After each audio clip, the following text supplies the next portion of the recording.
My name is Emily Hartley, and when my sister Mallory smugly popped champagne on the deck of a yacht I was invited onto, after years of mocking the man I love, I smiled, raised my glass, and slid the deed to that yacht right across the table to her stunned husband.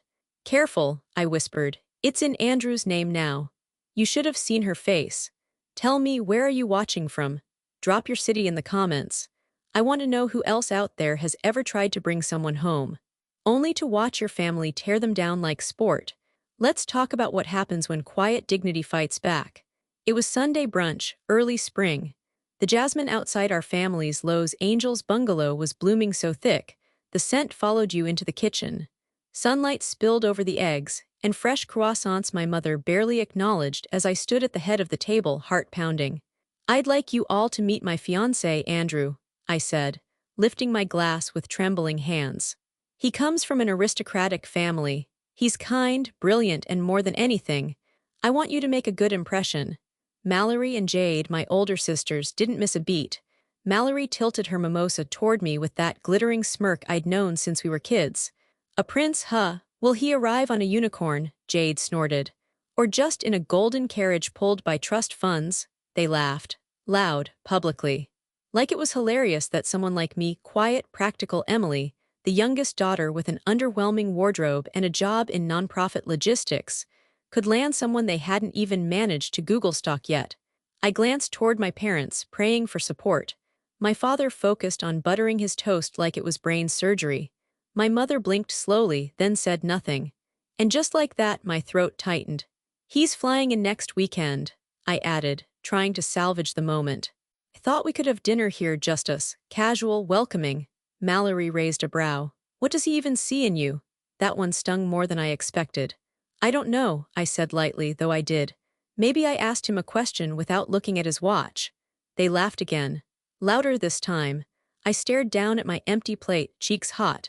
It wasn't that Andrew was rich.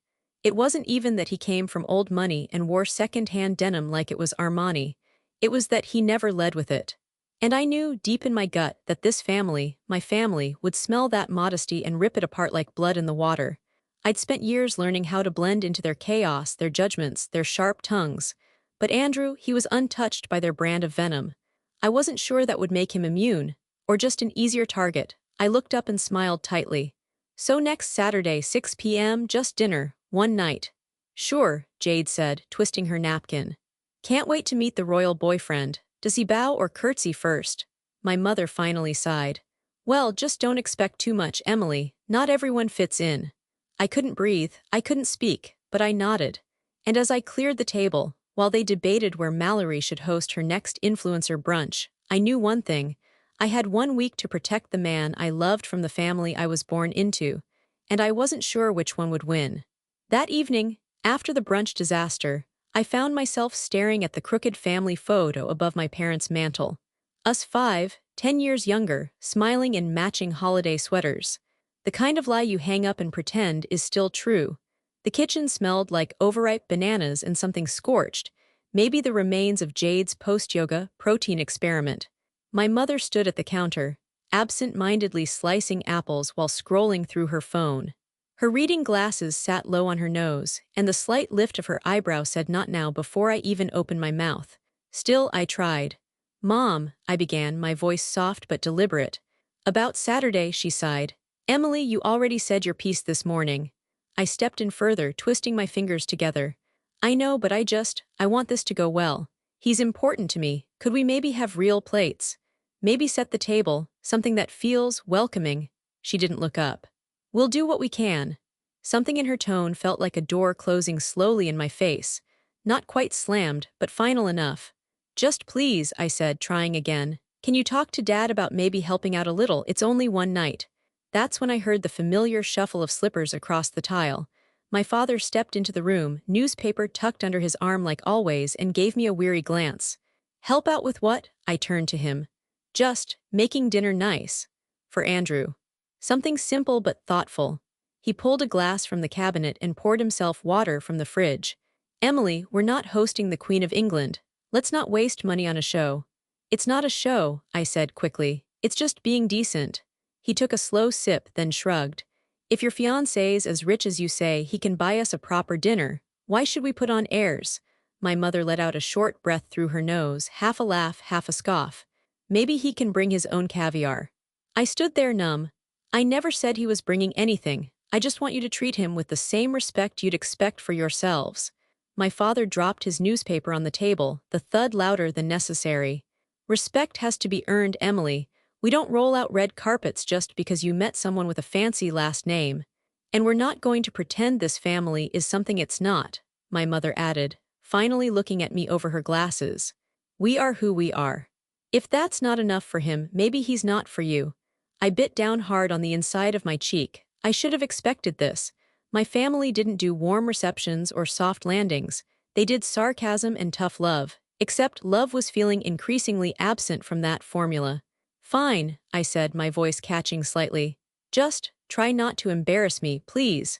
My mother was already back to her apple slices. We'll see what we can throw together. I didn't wait for more. I walked out the back door without saying goodbye. The air outside was cool and smelled faintly of the neighbor's jasmine bush. I stood there on the porch alone, listening to the quiet hum of the city beyond our fence. I pulled out my phone and scrolled through old texts from Andrew. You're enough. They'll love you because you're real. I've met difficult people before. I know how to hold my ground. I wanted to believe that. I needed to. But I also knew my family. And I knew that when they felt threatened, they didn't fight fair. I pressed my forehead to the porch post and took a deep breath. I had 5 days. 5 days to hope, maybe delude myself that they might rise to the occasion. But in my gut, I knew better. Saturday afternoon came wrapped in sunlight and stomach knots. I pulled up to my parents' place in Pasadena 2 hours early, clutching the small bouquet of peonies I'd picked up on the way, Andrew's favorite. They always reminded him of his mother, who passed a few years back. He once told me peonies made him feel like something beautiful could still grow from grief. The driveway was clear, a small mercy. I stepped inside and was hit with the smell of something burned layered over artificial citrus cleaner. It wasn't unbearable, just wrong. The kind of smell that let you know no one cared enough to start over. The dining table was bare. Not just undecorated, bare. No tablecloth, no napkins, no centerpiece. Just a stack of crinkled, off-brand paper plates sitting next to a tray of aluminum-wrapped lasagna that had clearly gone too long in the oven. I blinked. This was the welcome. In the kitchen, I found the source of the char. The oven door was ajar, heat leaking out, lasagna edges curling black like someone forgot or ignored the timer. A disposable foil pan sat crooked on the stovetop. The salad was a bag of pre-cut romaine tossed haphazardly into a plastic bowl with a bottle of ranch left beside it. No bread. No drinks chilling. No effort. I set down the peonies gently, suddenly unsure whether I should even leave them here. "Mom," I called out. No answer. Then a voice from the living room. "She went to get more napkins," Mallory drawled. "Said she'd be back in 20. I turned the corner and found both of my sisters sprawled across the couch in matching gray sweatpants and messy buns, faces lit by their phones. "Hey," I said, blinking at them. "You're not ready?" Jade looked up. "Ready for what?" "For dinner, for Andrew." My voice cracked slightly. Mallory snorted. "Girl, it's lasagna, not a black tie gala. You said keep it casual, remember?" "I didn't mean," I stopped myself. "I didn't mean this." Jade flopped back into the cushions, tossing her phone aside. "If he's really from some super-rich family, he won't care. Rich people like weird stuff. He'll probably think this is charming." Mallory nodded with mock seriousness. "Yeah, rustic, gritty, paper plates and scorched noodles, totally Brooklyn." I walked slowly over to the table and stared down at the flimsy place settings, if you could even call them that. I could see a smudge of something gravy on one of the plates. You couldn't even use actual dishes. "We didn't want Mom's wedding china getting judged," Mallory said with a grin. "You know, in case Prince Andrew doesn't approve." The breath caught in my throat. "I asked for one thing," I whispered, more to myself than them. "Just one night, a little respect, a little effort." "Oh my God, relax," Jade said, dragging her fingers through her tangled hair. "You act like he's bringing a camera crew."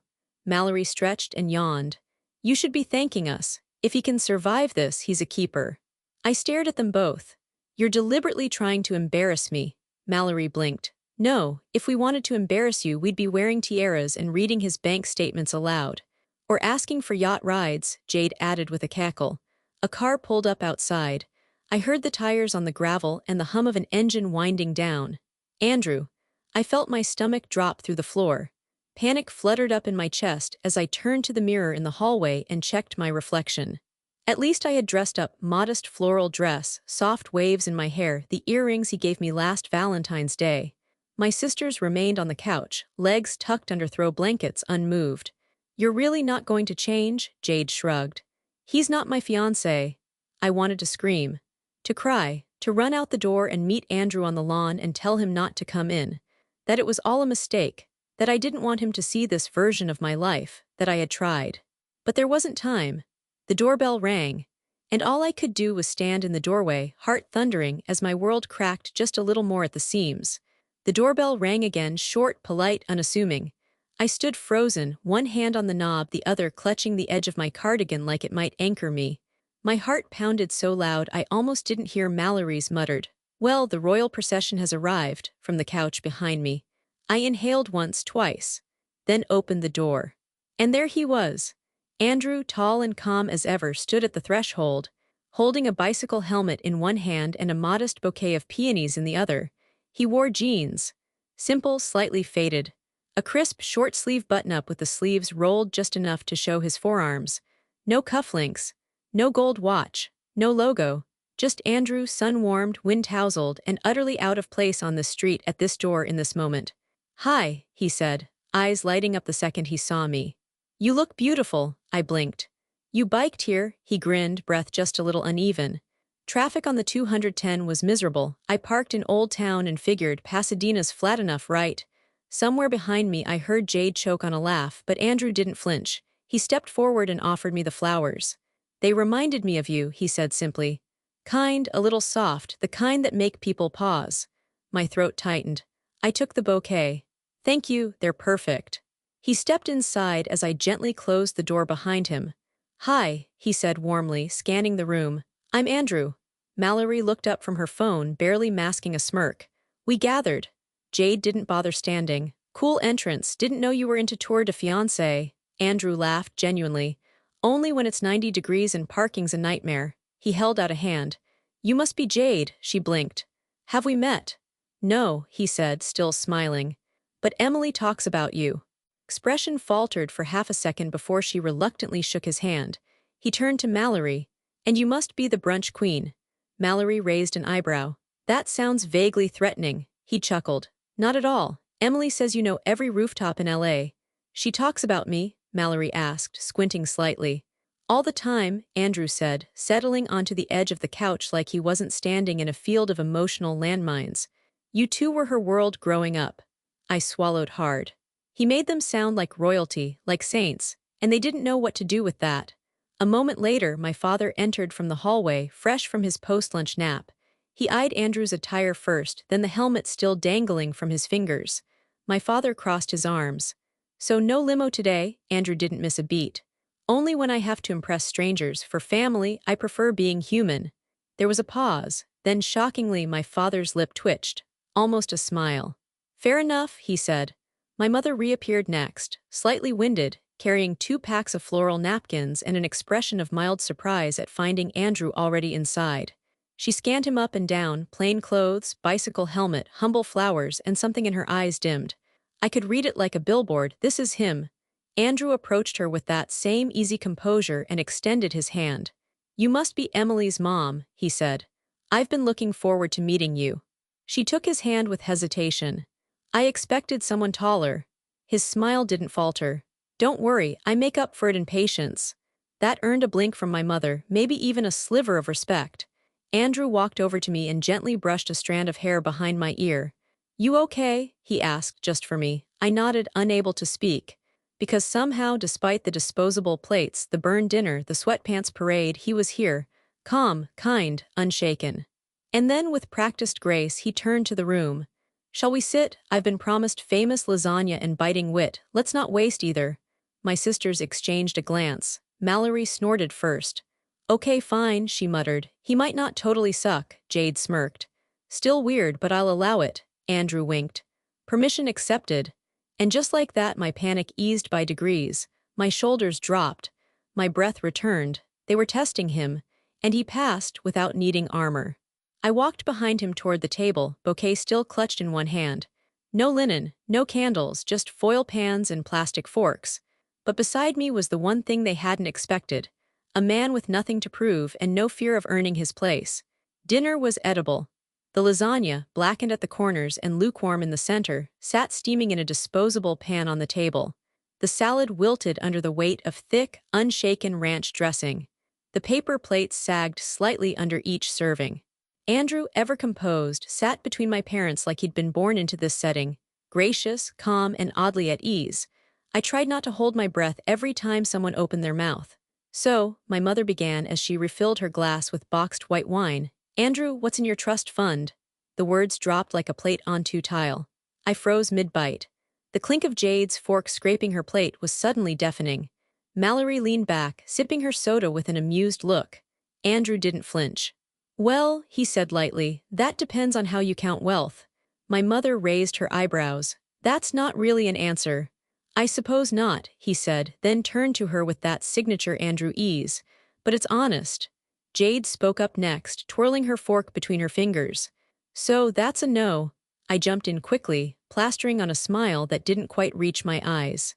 "Actually, Andrew tells the best stories from his architecture tour in Europe. Remember the one with the spiral staircase and the goat?" Andrew gave me a grateful glance and chuckled. "Ah, Montserrat, that was wild." But Mallory wasn't letting it go.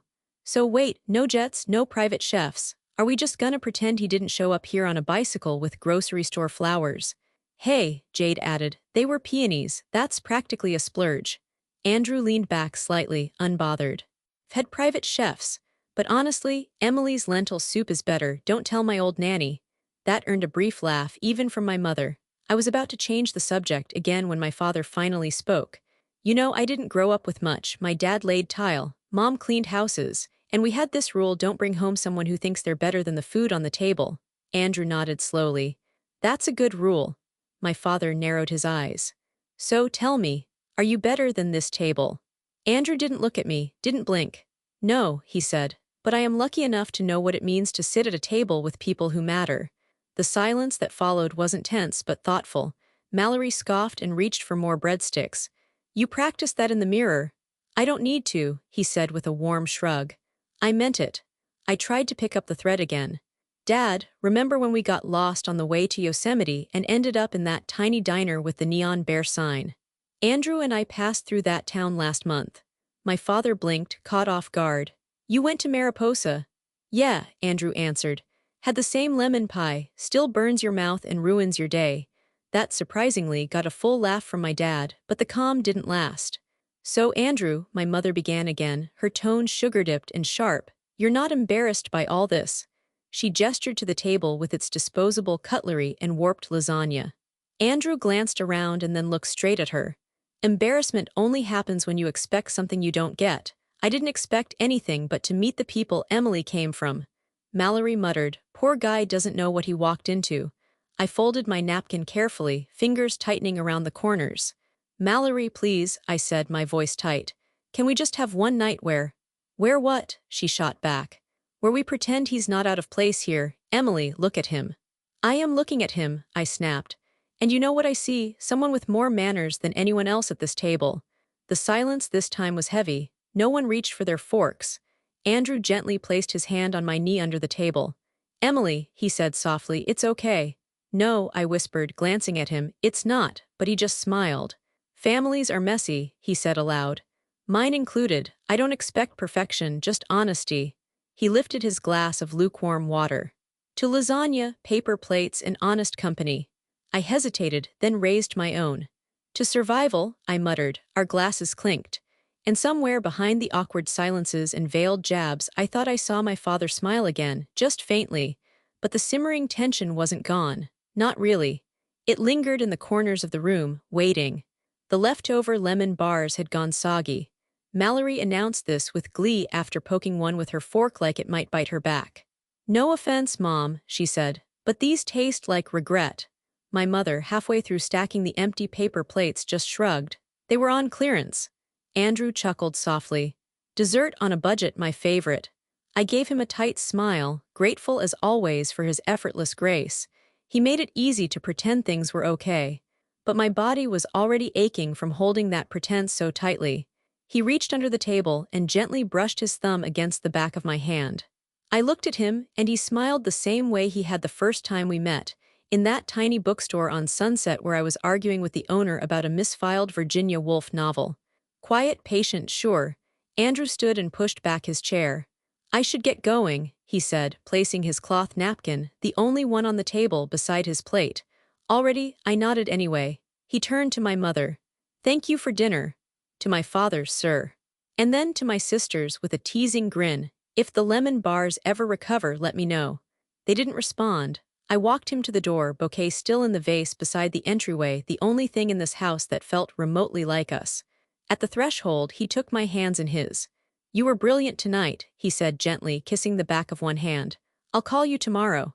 "Andrew," I started, unsure what I even wanted to say. That I was sorry. That I wished this night had been different. That I hated what they'd done. He leaned in and kissed my forehead. "I knew what I was walking into," he whispered. "But thank you for walking through it with me anyway." Then he turned and disappeared into the evening, his bike helmet under one arm like a misplaced crown. I stood there in the doorway for a beat too long, breathing in the night air, holding on to the feeling of his touch like it could shield me from what waited behind me. I turned around slowly and walked back into the living room. Mallory was already scrolling on her phone again, legs draped over the arm of the couch. Jade looked up with a smirk. So that was the guy. My father was wiping down the table with a paper towel like Andrew's presence had somehow made it dirtier. And suddenly, something inside me snapped. "You didn't even try." The words came out quiet but sharp, cutting through the room like glass. Mallory snorted. "Try what?" "To be decent," I said, my voice shaking.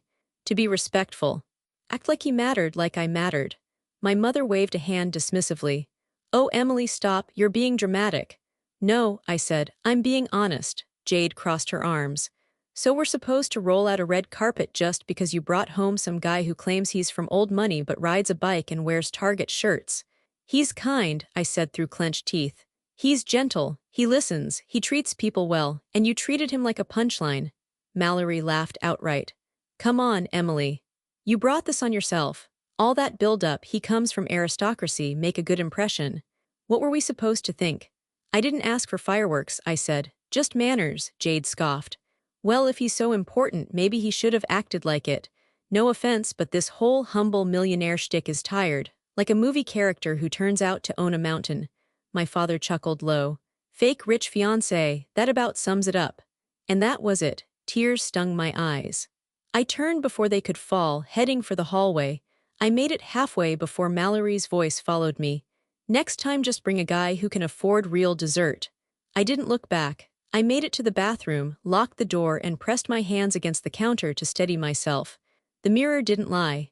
My mascara was still in place. My hair still neat, but my eyes, they told the truth. I had asked for kindness. I had begged for grace. And instead, my family had served cruelty in bite-sized portions. The next morning, Silver Lake was soaked in sunlight.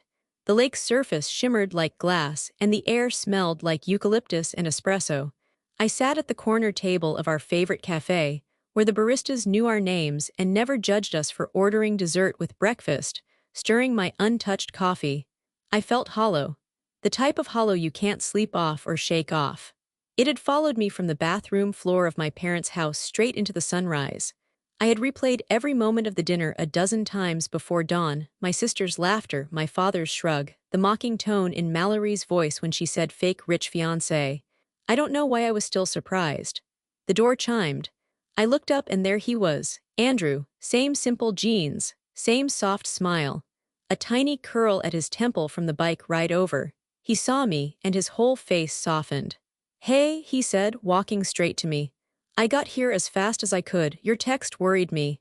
"I didn't sleep," I admitted, rising to hug him. He held me close, his warmth immediate, grounding. His hand pressed lightly against the small of my back, steady. "I'm sorry," I mumbled into his shirt. He leaned back just enough to look at me. "For what?" "For them," I said. "For last night, for all of it. I shouldn't have brought you into that." Andrew reached out, brushed a stray strand of hair behind my ear, and tilted his head. You didn't bring me into anything I didn't choose, and you don't have to carry their behavior on your shoulders, Emily, that's not your weight. I sat down again, lower lip trembling. I thought maybe if they saw who you really are, I stopped myself. It doesn't matter. He slid into the seat across from me, folded his hands, and waited. I looked at him, really looked, and saw no resentment. No bruised ego, no anger. Do you remember our third date? He asked. The bookstore crawl? He grinned. The one where we accidentally walked into a book club meeting about werewolf romance novels and pretended to be experts. I laughed, weak but genuine. You claimed your great aunt wrote the one about moon mating rituals. She would have been proud, he said with a wink. But that night stuck with me, not because of the books or the wine, because of you, the way you handled awkwardness with warmth. With grace, like it didn't scare you. I shook my head. It does, it always has, I just hide it well. Same, he said. Last night was awkward, not ideal, but it's just dinner, Emily, that's all it was. I met his eyes. It felt like more. He reached for my hand. Next time it'll be ours, not theirs, our home, our table, our rules. A pause. Tablecloth optional, he added. I let out a small, teary laugh. Andrew smiled. You don't need their approval to know what we have is real. You've already shown me who you are, and that's all I need. Something in my chest shifted. Loosened. It wasn't resolution, not yet, but it was the first inhale that didn't hurt. I wish I was more like you, I whispered. He squeezed my hand. You are, you just forget sometimes. Outside, a mother walked by holding her toddler's hand. Two teenage girls sat on a bench, sharing headphones and a muffin. The world went on. Quiet, ordinary, kind. I took a sip of coffee. Still warm. I love you, I said. Andrew smiled. I know, now finish your pastry. You're low on sugar and high on emotional fallout. And for the first time since that awful dinner, I smiled like I meant it. The ocean breeze should have calmed me.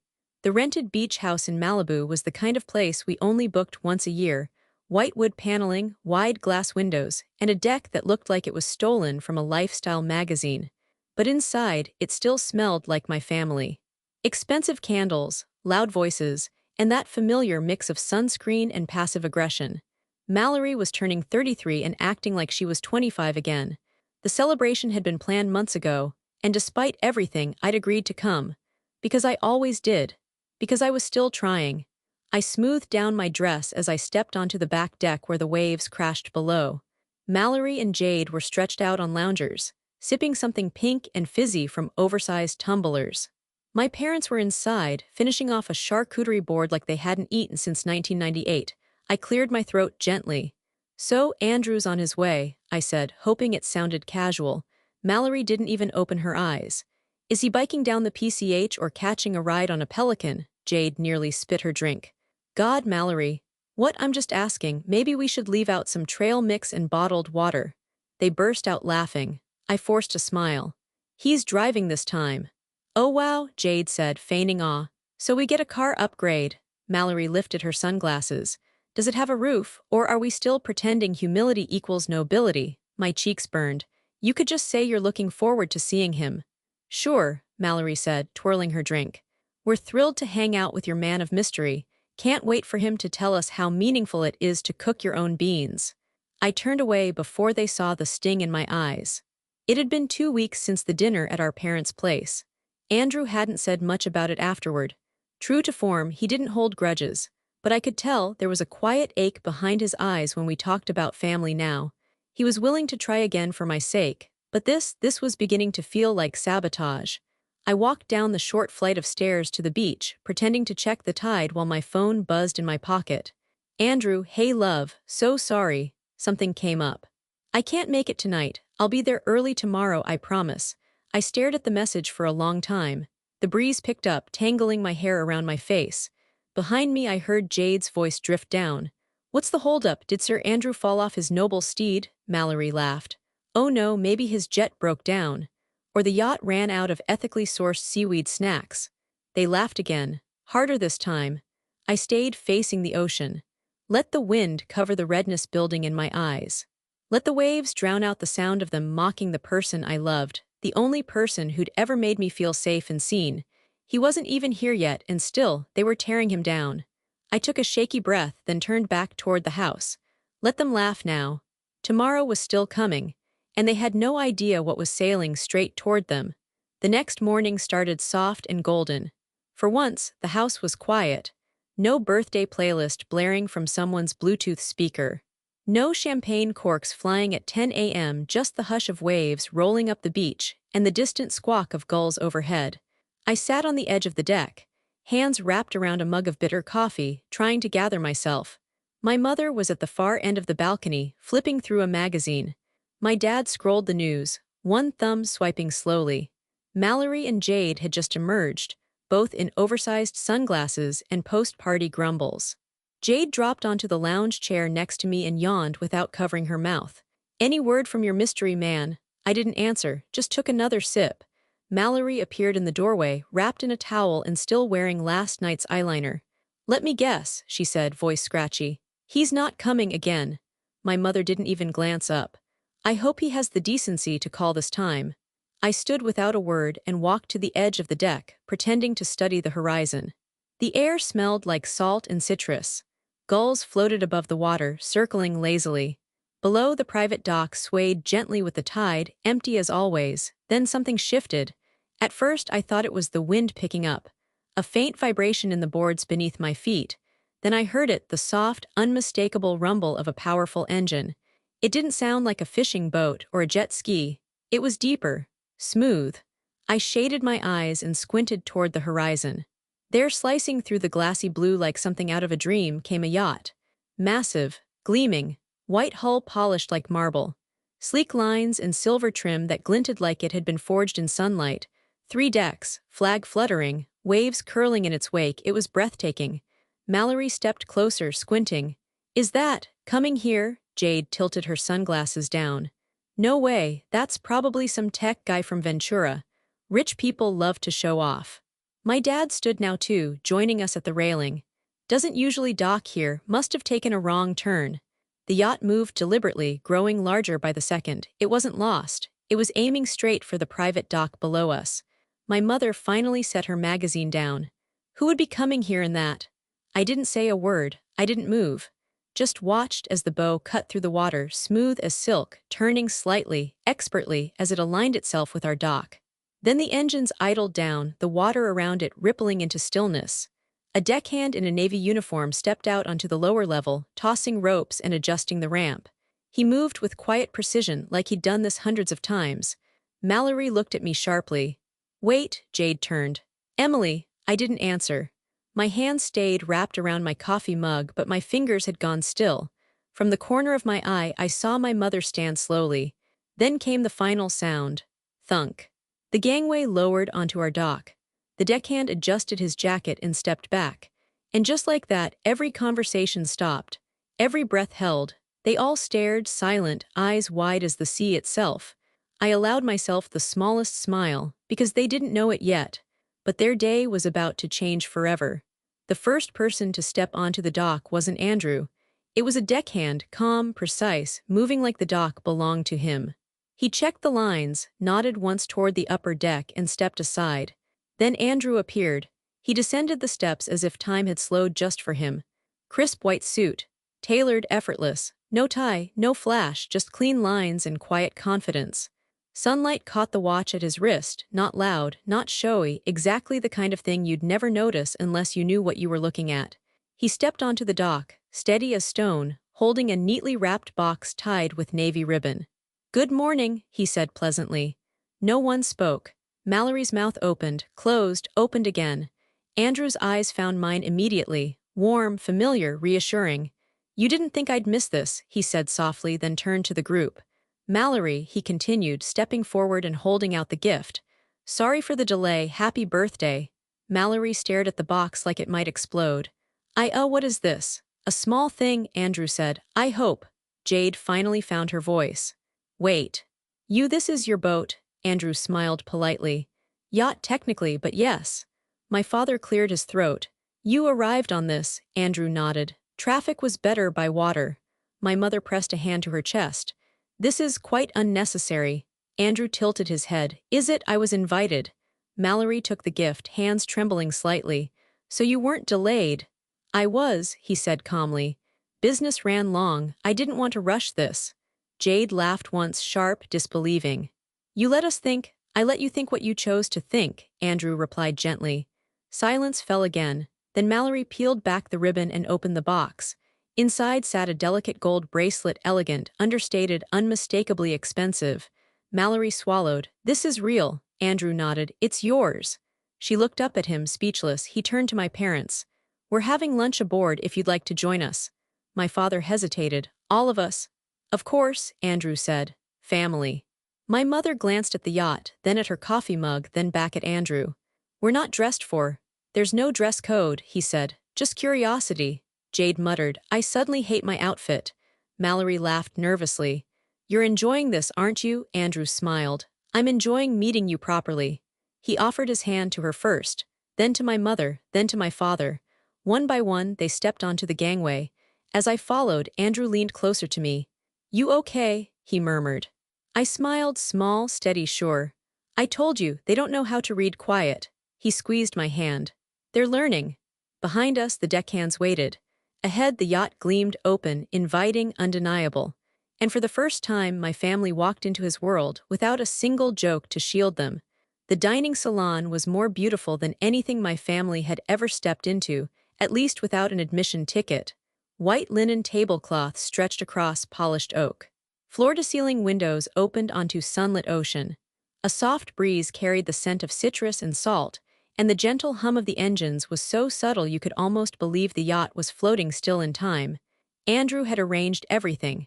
A private chef, crystal champagne flutes, silver platters topped with grilled halibut, fresh greens, and delicate slivers of mango, napkins folded like roses, music playing low and unobtrusive, jazz, warm and expensive. Mallory hadn't spoken in 10 minutes. Jade kept staring at the bread plate like it might disappear. My mother was sitting unnaturally straight. She hadn't touched her drink. And my father, stoic, skeptical, sharp, was chewing slower than I'd ever seen him, like every bite might be a test. Andrew, calm as ever.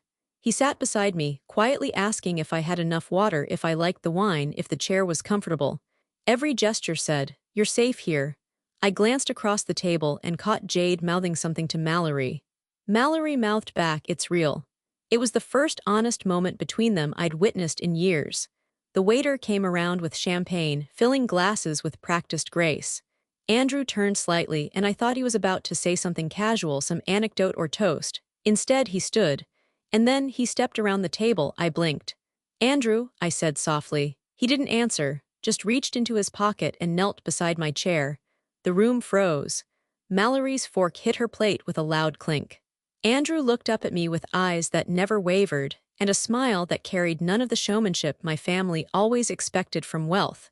This wasn't spectacle, it was clarity. "Emily," he said, voice low and full of meaning, "you've shown more grace than anyone I've ever met. In front of cruelty. In the face of doubt. Even when you were the only one in the room telling the truth." My heart thundered. He pulled out a velvet box and opened it slowly. Inside, a diamond that caught the sunlight and split it into 1,000 pieces. No one breathed. "Will you marry me?" he asked. For a second, I couldn't speak. Not because I was unsure, but because I could feel every pair of eyes at the table, watching me realize this moment belonged entirely to me. I nodded. "Yes," I whispered. Andrew stood and slid the ring onto my finger, then kissed me gently. The room broke into stunned silence. Then finally, Jade whispered, so soft I almost didn't hear it, "He's real." Mallory blinked. "That ring is, I know," my mother said faintly. Andrew returned to his seat and took my hand beneath the table. My father lifted his champagne glass, slowly. "To Andrew," he said, "and to our daughter." It wasn't warm, not yet, but it was something. And for once, it wasn't mockery. A month later, the sky above Topanga Canyon blushed with soft gold as guests began to fill the vineyard lawn. Lanterns floated gently from the oaks, and strings of delicate lights crisscrossed overhead like constellations brought down just for us. And this time it was different. I could feel it in the way my mother dabbed her eyes before I even reached the aisle, in the way my father stood beside me as I adjusted my veil, resting a hand firm but not controlling on my shoulder and whispering, "He's good for you, I can see it now." And most of all, I felt it in the way Mallory hugged me. Real. Both arms, no sarcasm. "You look ethereal," she said, trying to smile. "Don't make a habit of outdressing me." Jade raised her glass. If I ever get married, I expect a yacht. This is the new standard.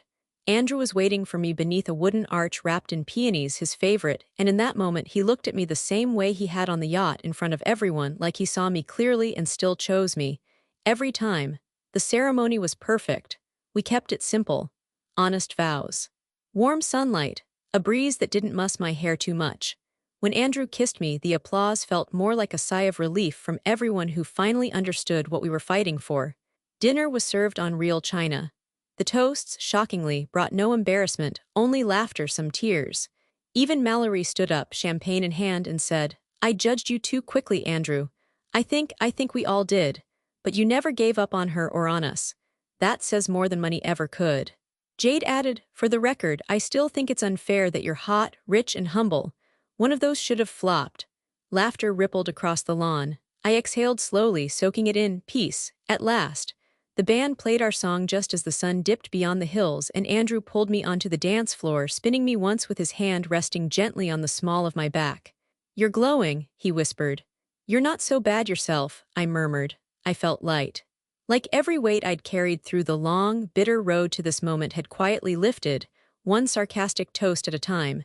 And then, just as the sky turned lavender and the fairy lights blinked on overhead, I felt a strange sensation in my head, like someone had pulled the floor an inch out from under me. My hand loosened from Andrew's. Then the world tilted. I heard someone shout. The music stumbled. I felt myself fall, but not all the way. Andrew caught me just before I hit the ground, his arms wrapping around me like instinct. "Emily," his voice cracked.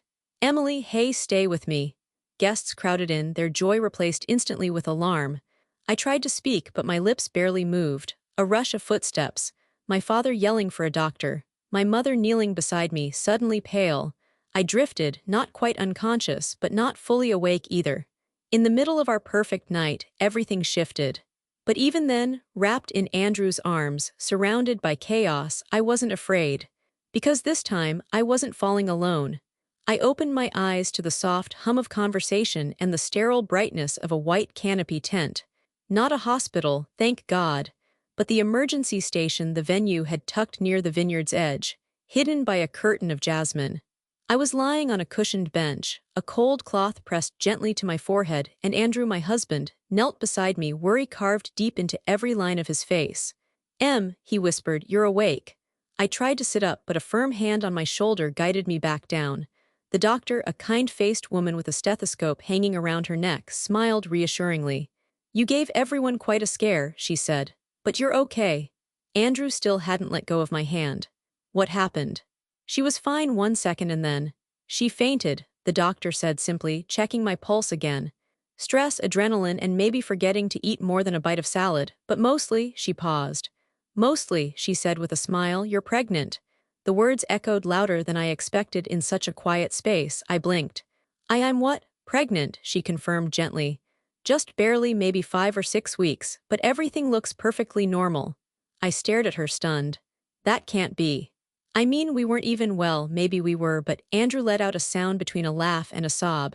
"You're serious?" he asked. The doctor nodded. "Congratulations, newlyweds. I'd say you celebrated a little early." Andrew kissed my forehead, over and over, both of us laughing now through tears.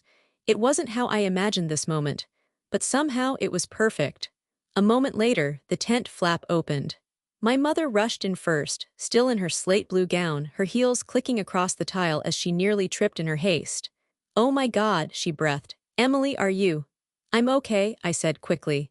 "Just pregnant," she froze. The emotion washed over her like a wave, eyes wide, hand over her mouth.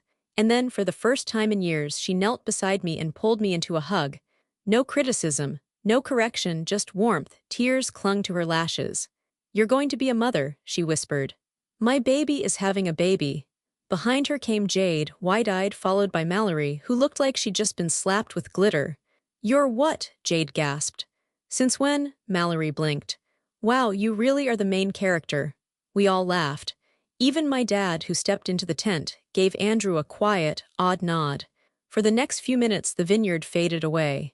It was just us, crammed into this tiny tent, laughing and crying and passing around a sonogram picture the doctor printed on-site from a portable scanner.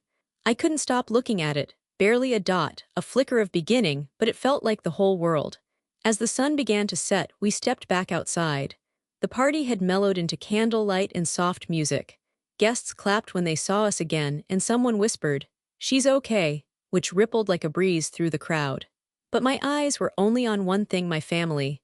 Mallory poured sparkling water into 2 flutes and handed one to me with a grin. "You know, I used to think you were the fragile one." I raised an eyebrow. "Used to?" She clinked her glass against mine. "Turns out you're the strongest of us all." Jade slipped an arm around my waist. "Let's not get too sentimental." "I already hugged her," my mother said proudly. "I'm allowed one day of sincerity." I looked at them.